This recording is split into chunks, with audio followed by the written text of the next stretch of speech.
Salam, salam damai sejahtera, selamat pagi bagi Bapak, Ibu, dan saudara-saudara yang dikasihi Tuhan. Hari ini kita bersyukur karena Tuhan memberikan hari yang baru untuk kita jalani.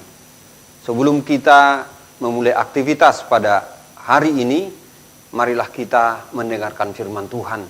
Dan untuk itu, marilah kita berdoa. Terima kasih Tuhan atas penyertaan-Mu bagi kami dari malam yang gelap hingga pagi yang cerah ini. Berkatilah kami dalam menjalani hari ini. Dan firman-Mu yang akan kami dengarkan, kiranya itu memberikan kami semangat dan kekuatan, agar kami boleh melakukan aktivitas kami sepanjang hari ini. Berkatilah kami semua ya Tuhan, berkati firman-Mu bagi kami. Di dalam nama Tuhan Yesus Kristus, kami berdoa dan mengucap syukur. Amin. Ayat harian kita pada hari ini, Senin, tanggal 15 Mei 2023, diambil dari kitab Filipi 4 ayat 13, yang berbunyi, segala perkara dapat kutanggung di dalam Dia yang memberi kekuatan kepadaku. Bapak, Ibu, dan saudara-saudara, saya memilih judul renungan ini menjadi kuat di dalam Kristus atau kuat di dalam Tuhan. Kita mengetahui Rasul Paulus yang menulis suratnya kepada jemaat di Filipi dalam pasal 4 ini memberi dorongan atau motivasi bagi jemaat untuk memiliki semangat hidup dan optimis dalam menjalani kehidupan ini. Paulus memberikan informasi tentang Allah yang dalam kasih, dalam kuasa, dan hikmat-Nya akan memberi yang terbaik bagi setiap orang percaya. Sebab dia mengetahui dan dia mampu untuk melakukan yang terbaik bagi setiap orang. Termasuk juga bagi jemaat di Filipi dan juga untuk bagi kita jemaat yang hidup di zaman ini. Kemudian Rasul Paulus juga menekankan pentingnya kita mengisi pikiran-pikiran dengan hal-hal yang positif. Misalnya, berpikir tentang apa yang baik, apa yang benar, apa yang manis, apa yang adil, yang mulia, yang suci, dan banyak lagi hal lainnya yang positif kita pikirkan justru saat kita menghadapi berbagai masalah atau pergumulan hidup. Justru saat kita mulai tertekan. Tetapi pikiran-pikiran positif yang kita tanamkan dalam diri kita akan memberi motivasi terhadap kita. Juga dia membicarakan tentang doa. Berdoa berarti kita sebagai orang percaya menyerahkan diri kita kepada Tuhan, tetapi juga membawakan orang lain, orang-orang yang kita kasihi ke dalam tangan Tuhan.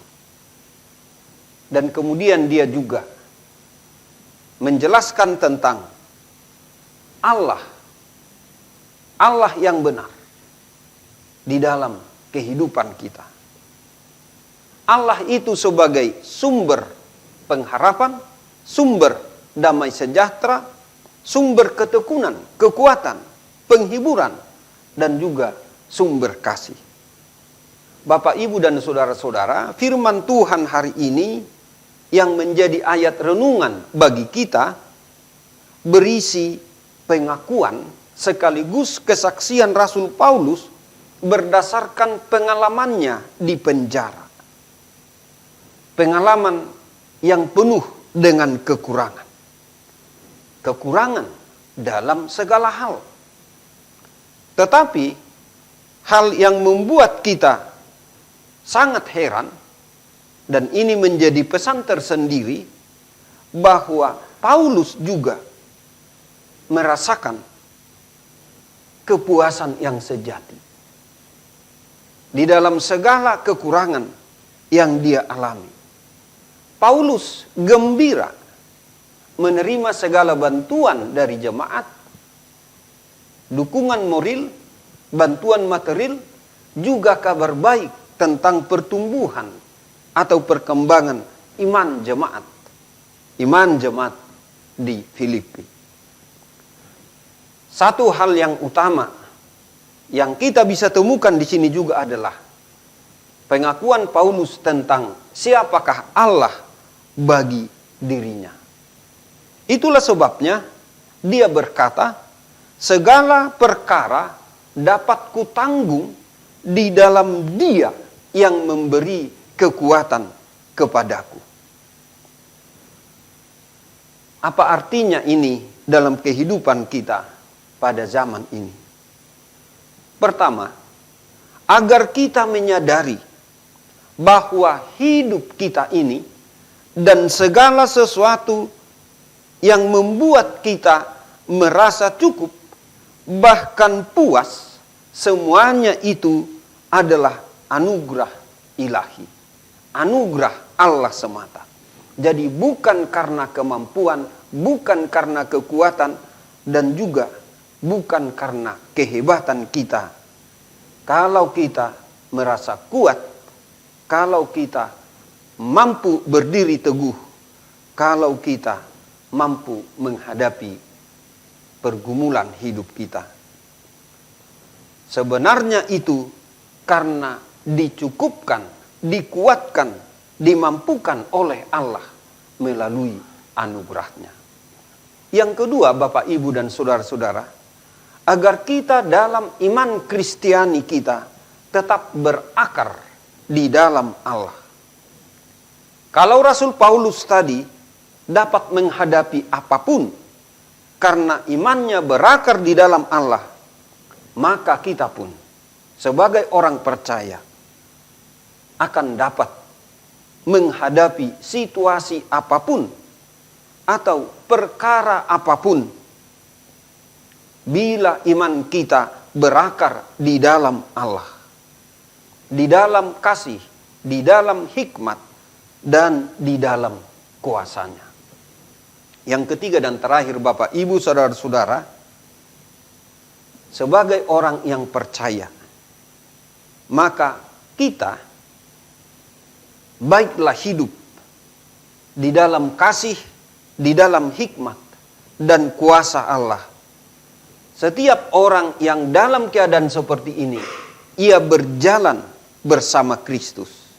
Dengan demikian, ia akan dikuatkan dan dimampukan untuk menghadapi segala sesuatu dalam perjalanan hidupnya. Mampu menanggung atau memikul beban seberat apapun itu. Menjadi kuat dan mampu di dalam Kristus. Kristus adalah sumber kekuatan bagi kita semua. Amin. Selamat pagi, salam damai sejahtera, selamat beraktivitas pada hari ini. Tuhan Yesus memberkati. Kita berdoa. Terima kasih Tuhan atas firman-Mu yang boleh kami renungkan pada pagi hari ini. Biarlah itu meneguhkan iman percaya kami masing-masing. Berkatilah kami semuanya Tuhan. Berkati firman-Mu bagi kami. Kami berdoa untuk keluarga saudara-saudara kami, orang-orang yang kami kasihi, yang dalam keadaan berduka. Biarlah Tuhan yang meneguhkan, menguatkan iman mereka, memberikan penghiburan bagi mereka. Bagi yang dalam keadaan sakit, Tuhan pulihkan dan sembuhkan. Berkati juga keluarga atau orang-orang yang mendampingi mereka. Bagi mereka yang sedang dalam pengambilan keputusan, apakah mereka ragu atau ingin ketegasan dari firman Tuhan, biarlah Engkau ya Tuhan menumbuhkan pengharapan bagi mereka. Biarlah mereka boleh menjalani kehidupan ini dengan penuh semangat dan juga dengan rasa optimisme bahwa Tuhan menyertai mereka. Tuhan, kami berserah diri ke dalam tangan-Mu dalam seluruh kegiatan kami pada hari ini. Kiranya kami boleh melakukannya, membawa sukacita dan kebahagiaan bagi kami semua, dan kemuliaan bagi nama Tuhan. Terima kasih Tuhan. Di dalam nama Tuhan Yesus Kristus, kami berdoa dan mengucap syukur. Amin. Anugerah Tuhan kita Yesus Kristus dan kasih setia dari Allah Bapa dan persekutuan dengan Roh Kudus kiranya menyertai kita semuanya. Amin.